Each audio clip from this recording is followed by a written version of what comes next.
Tahun 1336, seorang pangeran muda, Hayam Wuruk, naik tahta. Masa depan Majapahit masih samar, terselubung kabut intrik istana. Namun, di sisi raja muda itu berdiri Gajah Mada, Mahapatih yang ambisius, bayangan kekuasaan yang menjulang. Sumpah Palapa, janji Gajah Mada untuk mempersatukan Nusantara di bawah Majapahit, menggema di seantero istana. Ekspedisi demi ekspedisi dilancarkan. Bali, Sunda, dan kerajaan-kerajaan lain takluk di bawah Panji Majapahit. Kekayaan mengalir deras ke Majapahit. Perdagangan berkembang pesat, pelabuhan-pelabuhan ramai. Seni dan budaya berkembang pesat. Candi-candi megah berdiri, bukti kejayaan Majapahit. Di tengah kejayaan itu, benih-benih perselisihan mulai tumbuh di istana. Cinta terlarang antara Hayam Wuruk dan seorang putri dari kerajaan bawahan, mengancam keseimbangan kekuasaan. Gajah Mada, curiga akan pengaruh putri tersebut, mulai memperkuat cengkeraman kekuasaannya. Intrik istana semakin menegangkan. Para bangsawan saling bersekongkol untuk merebut kekuasaan. Sistem irigasi terpadu menunjang pertanian, membuat Majapahit makmur.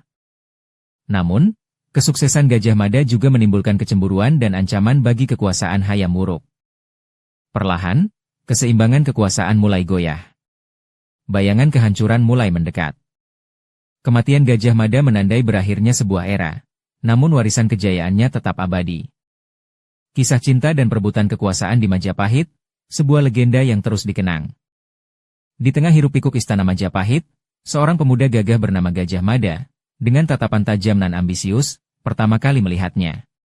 Putri Cahyaningrum, kecantikan bak bidadari, hati Gajah Mada langsung terpaut. Pertemuan singkat, tatapan mata yang tak terlupakan. Sebuah benih cinta tertanam di hati mereka, di tengah hiruk-pikuk politik kerajaan yang penuh intrik. Mereka bertemu secara diam-diam, di taman terlarang, di bawah pancaran rembulan. Cinta mereka, sebuah rahasia yang tersimpan rapat. Namun, cinta mereka bukan tanpa resiko. Perbedaan status sosial dan ambisi Gajah Mada yang membumbung tinggi menjadi ancaman bagi hubungan mereka. Rasa cemburu dan iri hati membuncah di kalangan para bangsawan. Mereka melihat hubungan terlarang ini sebagai ancaman bagi stabilitas kerajaan.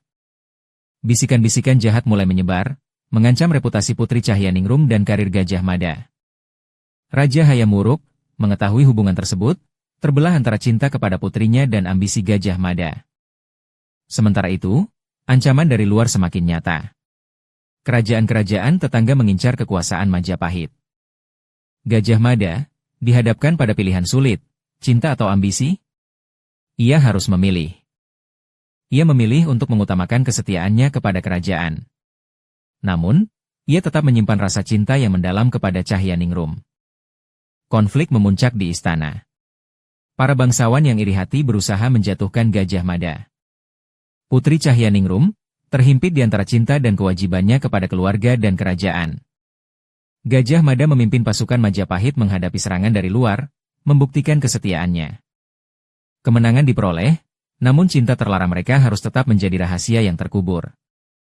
Kisah cinta mereka menjadi legenda abadi di kerajaan Majapahit, sebuah pengorbanan demi ambisi dan kesetiaan.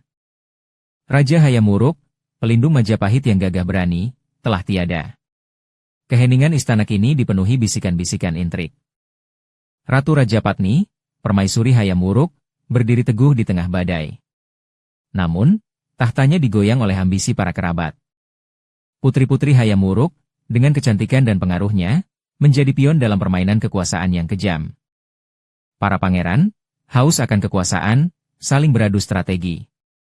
Ikatan darah sirna tergantikan oleh ambisi yang membara. Wirobhumi, menantu Hayam Wuruk, muncul sebagai tokoh kunci. Loyalitasnya diuji di tengah gejolak perebutan kekuasaan. Para punggawa kerajaan terpecah belah. Setia kepada siapa? Pertanyaan ini memecah persatuan Majapahit. Intrik dan konspirasi membayangi setiap sudut istana. Rahasia terpendam perlahan terungkap. Perseteruan terbuka mengancam kestabilan kerajaan. Darah akan tumpah demi ambisi. Ratu Rajapatni, dengan kecerdasannya, berupaya meredam konflik. Namun, kekuasaannya mulai terancam. Pengkhianatan dan kesetiaan bercampur aduk.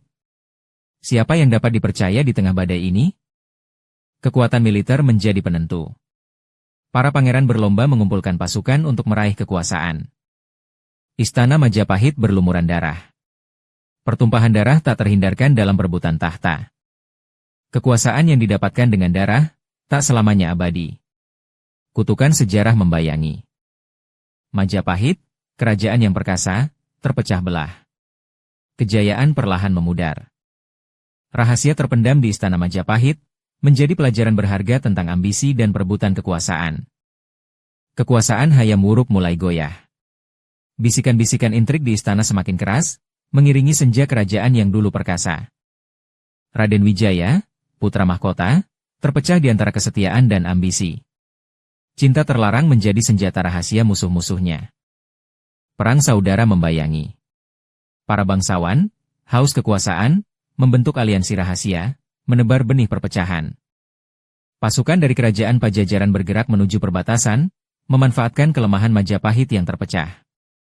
Pertempuran sengit terjadi di luar tembok kota. Prajurit Majapahit, meski gagah berani, kewalahan menghadapi serangan dua arah. Raden Wijaya, di tengah kebimbangan, terpaksa memilih sisi. Keputusannya akan menentukan nasib Majapahit. Pengkhianatan mewarnai medan perang. Seorang jenderal Majapahit bersekutu dengan musuh, membuka gerbang kota. Istana digempur. Hayam Wuruk, terpojok, menyaksikan kejatuhan kerajaan yang dibangunnya dengan susah payah. Kekacauan menyebar di seluruh penjuru kerajaan. Rakyat menderita, di antara pertempuran dan perebutan kekuasaan.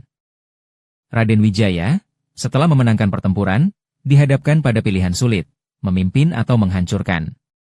Kerajaan-kerajaan tetangga semakin berani menyerang, merebut wilayah-wilayah Majapahit yang lemah. Kekayaan Majapahit, hasil kerja keras berabad-abad, dijarah habis. Warisan budaya terancam hilang. Di tengah kehancuran, muncul harapan baru. Seorang pemimpin muda berusaha menyatukan kembali pecahan-pecahan kerajaan. Namun, jalan menuju pemulihan masih panjang dan penuh rintangan. Bayangan perang dan intrik masih menghantui. Kisah Majapahit mengajarkan kita tentang pentingnya persatuan dan kebijaksanaan, agar sejarah kelam tak terulang. Tahun-tahun terakhir pemerintahan Brawijaya V dibayangi perebutan kekuasaan. Kerajaan yang perkasa mulai retak dari dalam, dihantam intrik dan ambisi. Kekuasaan yang goyah, diiringi pemberontakan dan serangan dari luar. Adipati-adipati mulai melepaskan diri, mendirikan kerajaan sendiri. Kejayaan Majapahit mulai memudar, kekuatan militernya melemah, tak mampu lagi mempertahankan wilayahnya yang luas. Brawijaya V, raja terakhir, terpaksa menghadapi kenyataan pahit, kerajaannya terpecah belah. Pengaruh agama Islam semakin kuat, perlahan menggeser dominasi Hindu-Buddha di Jawa. Demak, di bawah kepemimpinan Raden Patah, menjadi kekuatan baru yang mengancam. Pertempuran demi pertempuran berkecamuk, menandai berakhirnya era keemasan Majapahit. Keruntuhan Majapahit bukan hanya disebabkan faktor militer, tetapi juga perpecahan di internal kerajaan. Setelah runtuhnya Majapahit, muncul kerajaan-kerajaan baru di Jawa, menandai babak baru sejarah Nusantara. Warisan budaya Majapahit tetap abadi, seni, arsitektur, dan agama terus memengaruhi kehidupan masyarakat Indonesia. Candi-candi megah peninggalan Majapahit, menjadi saksi bisu kejayaan dan keruntuhan sebuah kerajaan. Sistem pemerintahan dan administrasi Majapahit, memberikan pengaruh besar pada pemerintahan kerajaan-kerajaan selanjutnya. Bahasa Jawa kuno, turunan dari bahasa yang digunakan di Majapahit, masih digunakan hingga saat ini. Nilai-nilai budaya Majapahit, seperti kesenian dan adat istiadat, masih lestari hingga kini. Keruntuhan Majapahit mengajarkan kita tentang pentingnya persatuan, kebijaksanaan, dan persiapan menghadapi perubahan zaman.